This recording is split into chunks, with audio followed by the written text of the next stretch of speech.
warahmatullahi wabarakatuh. Apa kabar kalian semua? Semoga sehat selalu ya. Dan jangan lupa untuk menjaga kesehatan di rumah ya. Sekarang aku mau tanya, kalian sudah sarapan?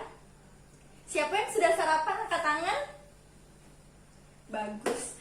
Semuanya pasti sudah sarapan ya. Karena sarapan itu penting untuk menjaga konsentrasi kita di pagi hari, baik itu belajar atau melakukan segala aktivitas. Oke? Sebelum kita belajar, ada baiknya kita berdoa terlebih dahulu agar semua kegiatan yang akan kita pelajari, materi yang akan kita pelajari diberkahi oleh Tuhan yang Maha Kuasa. Berdoa sesuai dengan keyakinannya masing-masing. Coba ibu mau Rizky yang pimpin doa ya. Berdoa mulai. Robbi zidni ilma warzuqni fahma. Amin. Kita akan mempelajari mengenai rumah adat yang ada di Indonesia beserta legenda dan juga cerita-ceritanya. Kita sama-sama menonton videonya ya. Hai semuanya, Assalamualaikum warahmatullahi wabarakatuh. Bagaimana kabar kalian semua? Semoga sehat selalu ya. Karena adanya wabah COVID-19 ini membuat kita harus melakukan segalanya di rumah, baik itu bekerja dan juga belajar di rumah pastinya. Agar adik-adik terhindar dari virus COVID-19 ini, pastikan bahwa adik-adik selalu berdiam di rumah, menjaga kesehatan, minum vitamin, dan jangan lupa untuk selalu mencuci tangan setelah dan sebelum melakukan kegiatan apapun. Di video ini kita akan belajar mengenai rumah adat yang ada di Indonesia. Apakah adik-adik tahu rumah adat apa saja yang ada di Indonesia? Apa? Wah, ada banyak sekali rumah adat yang ada di Indonesia. Di video kali ini kita hanya akan mempelajari beberapa rumah adat yang ada di Indonesia. Contohnya seperti rumah adat ini, dan juga ini. Rumah adat yang akan kita pelajari yang pertama adalah, ada yang tahu nama rumah adat ini apa? Ya, betul sekali. Ini adalah rumah gadang. Apakah adik-adik tahu bagaimana cara menulisnya? Dari huruf apa saja sih rumah gadang? Gadang, G A D A N dan G. Wah, hebat sekali. Ya, rumah gadang atau gadang terdiri dari huruf G A D A N dan G. Ya, gadang. Rumah gadang ini adalah nama rumah adat tradisional khas suku Minangkabau dan banyak ditemukan di Provinsi Sumatera Barat. Tahukah kalian bahwa jumlah kamar yang terdapat di rumah gadang itu bergantung kepada jumlah perempuan yang tinggal di dalamnya? Rumah gadang dibangun di atas sebidang tanah milik suku tersebut secara turun-temurun dan diwariskan kepada anak perempuan pada suku tersebut. Rumah gadang ini juga memiliki keunikan tersendiri teman-teman, yaitu dengan bentuk puncak atapnya yang runcing dan menyerupai tanduk kerbau. Rumah gadang berbentuk persegi panjang dan terdapat dua penyimpanan hasil panen padi yang diletakkan di depan rumah gadang atau di halaman rumah gadang yang disebut rangkian. Ada satu legenda, sebuah cerita legenda yang mungkin kita bisa baca sama-sama ya teman-teman. Legenda tersebut adalah ini. Kita baca sama-sama ya. Legenda Minangkabau. Dongeng ini menceritakan negeri pertama di Minangkabau. Negeri itu adalah Nagari Pariangan yang terletak di kaki Gunung Merapi, salah satu gunung api di pegunungan Bukit Barisan. Ketika bumi dilanda banjir besar, Maharaja di raja ini berlayar. Perlayaran sampai mendarat di puncak Gunung Merapi. Saat banjir surut, Maharaja dan pengikutnya kemudian turun. Mereka mencari daerah pemukiman yang kini disebut Nagari Pariangan. Nagari Pariangan kini berstatus cagar budaya. Sebuah lembaga internasional bernama Budget Travel bahkan memasukkan nagari ini sebagai salah satu dari 5 desa terindah di dunia. Selain kaya dengan cerita sejarah, Pariangan juga menyajikan kekayaan arsitektur rumah gadang dan keindahan alam. Berikut adalah sepenggal legenda tentang Minangkabau. Setelah ini ada beberapa pertanyaan yang teman-teman bisa jawab ya dengan bantuan orang tua di rumah. Pertanyaannya adalah,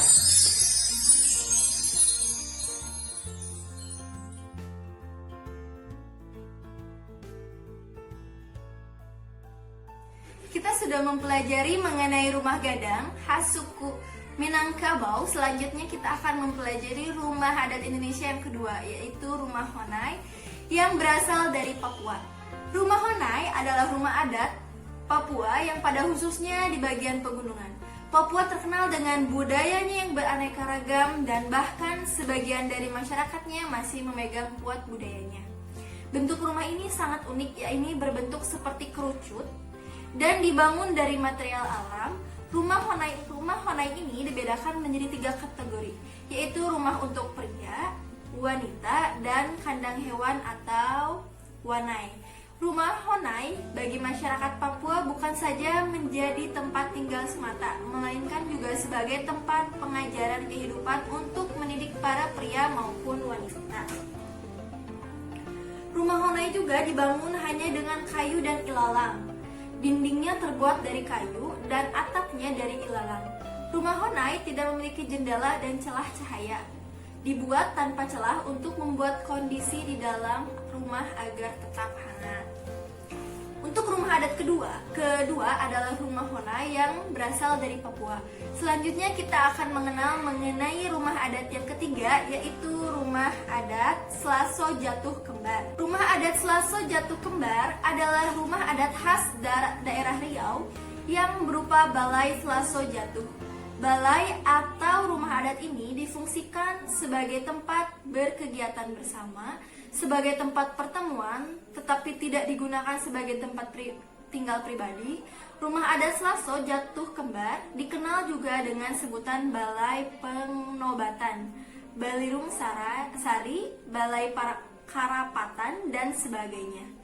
Dulu bangunan ini sangat ramai karena kerap digunakan oleh warga untuk melaksanakan acara-acara adat lokal seperti musyawarah, penobatan kepala adat, untuk rapat perihal desa, dan bahkan untuk melaksanakan upacara adat.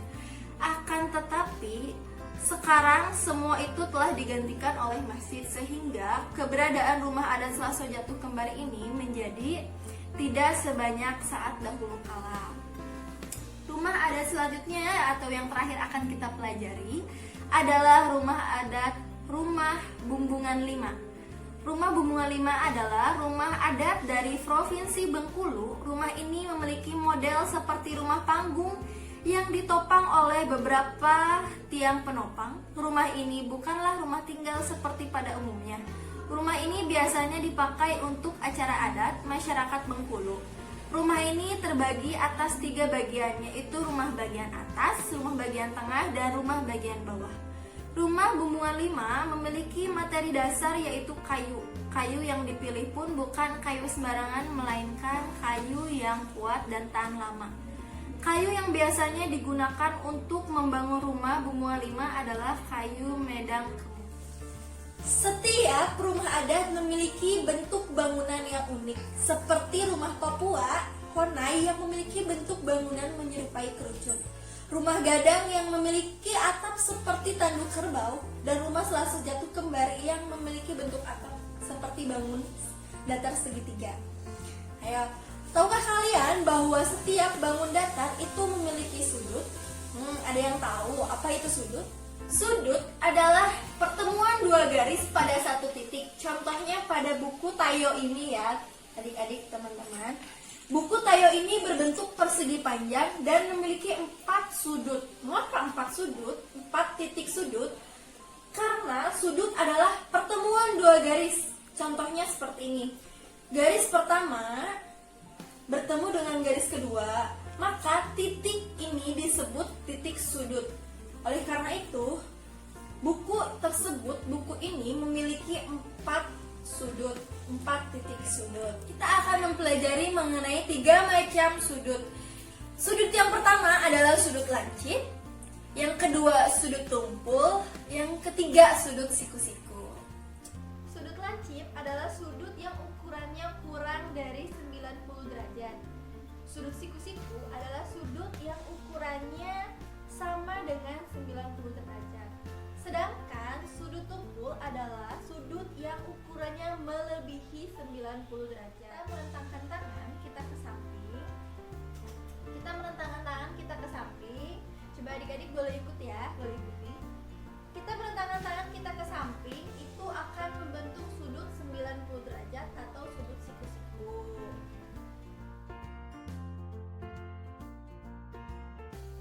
Alhamdulillahirobbilalamin, semua materi yang ada di video ini sudah tersampaikan dengan lancar. Jika ada salah kata dalam penyampaian saya mohon maaf. Semoga adik-adik dapat menerima pembelajaran dengan sebaik-baiknya ya. Amin ya rabbal alamin. Sampai bertemu di video selanjutnya. Bye. Kita sudah mempelajari mengenai rumah adat, sudut, dan juga bangun datar yang ada pada rumah adat. Ayo, ada yang bisa mengulang kembali? Ada berapa rumah adat yang sudah kita pelajari? Bagus, ada 4. Ada 4 rumah adat yang sudah kita pelajari. Kita sebutkan satu-satu ya. Apa yang pertama? Bagus, rumah gadang. Terus ada rumah honai. Terus ada rumah selaso jatuh kembang. Betul. Yang keempat atau yang terakhir adalah rumah bumbungan 5. Hebat sekali. Coba sekarang ibu mau tanya, rumah honai itu berasal dari mana? Bagus. Betul sekali, dari Papua. Hebat semuanya, tepuk tangan. Selanjutnya ada berapa sudut pada yang sudah kita pelajari sebelumnya? Ada berapa jenis sudut yang sudah kita pelajari? Bagus, ada 3. Apa saja? Sudut tumpul, terus sudut lancip, dan sudut siku-siku. Hebat. Kegiatan pembelajaran untuk hari ini sudah selesai. Tepuk tangan untuk kita semua. Kalian hebat. Kita akan bertemu di pembelajaran selanjutnya. Assalamualaikum warahmatullahi wabarakatuh.